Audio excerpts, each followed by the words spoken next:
Fact news में आपका स्वागत है। रामलला की जो मूर्ति अरुण योगीराज ने बनाई है वो हर किसी को पसंद आई है। इस मूर्ति में रामलला 5 वर्षीय बालक के अवतार में नजर आ रहे हैं। इस मूर्ति की लंबाई 51 इंच है। सबसे खास बात यह है कि रामलला की यह प्रतिमा देखने में एकदम जीवंत मालूम पड़ती है। ऐसा लगता है जैसे सच में रामलला मुस्कुरा रहे हों। उनकी आंखों में चमक है, उनके चेहरे पर, उनके होठों और उनके गाल पर एक तरह की मुस्कान नजर आती है। ऐसा मालूम पड़ता है जैसे भगवान राम अपने भक्तों को आशीर्वाद दे रहे हों और उनकी आस्था भाव से प्रसन्न हो रहे हैं।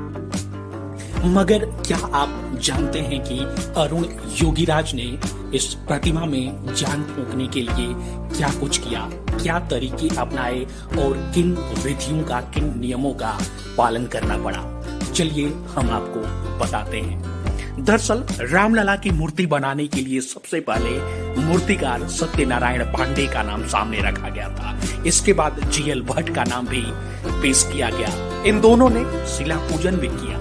इसके बाद अंत में अरुण योगीराज ने शिला पूजन किया और मूर्ति बनाने की जिम्मेदारी तीनों मूर्तिकारों को दी गई। इसके लिए ट्रस्ट की ओर से यह निर्देश दिया गया था कि रामलला की जो प्रतिमा होगी वो बाल स्वरूप में होगी और 51 इंच लंबी होगी। इसके साथ ही रामलला की छवि में उनका बाल रूप और मुस्कान उभर कर सामने आए, इस तरह का निर्देश भी दिया गया था।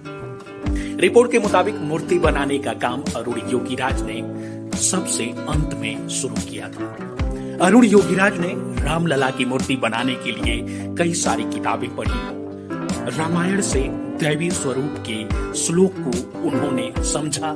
इसके बाद रामलला की भव्य दिव्य मूर्ति को उन्होंने आकार दिया। रामलला की मूर्ति के जो नेत्र हैं विशेष मुहूर्त में तैयार किए गए। इसकी एक बहुत विशेष परंपरा होती है। पूजा के बाद सोने की छैनी और चांदी की हथौड़ी से रामलला की आंखें गढ़ी गई। कहते हैं कि मूर्ति की नेत्र बहुत कोमलता के साथ बनाई जाती है, क्योंकि जब नेत्र सही बनेगा तभी ऐसा भाव आएगा जैसे मूर्ति जीवंत हो। रामलला की आंखें देखकर तो ऐसा ही लग रहा है। और जिन लोगों ने अयोध्या जाकर राम मंदिर में रामलला का दर्शन किया है उनका यही कहना है। मालूम हो कि प्राण प्रतिष्ठा बीते 22 जनवरी को हुई थी। इसके बाद से बड़ी संख्या में, हजारों की संख्या में राम भक्त अयोध्या पहुंच रहे हैं। राम मंदिर परिसर के पास भक्तों की लंबी लंबी कतारें लगी हुई हैं।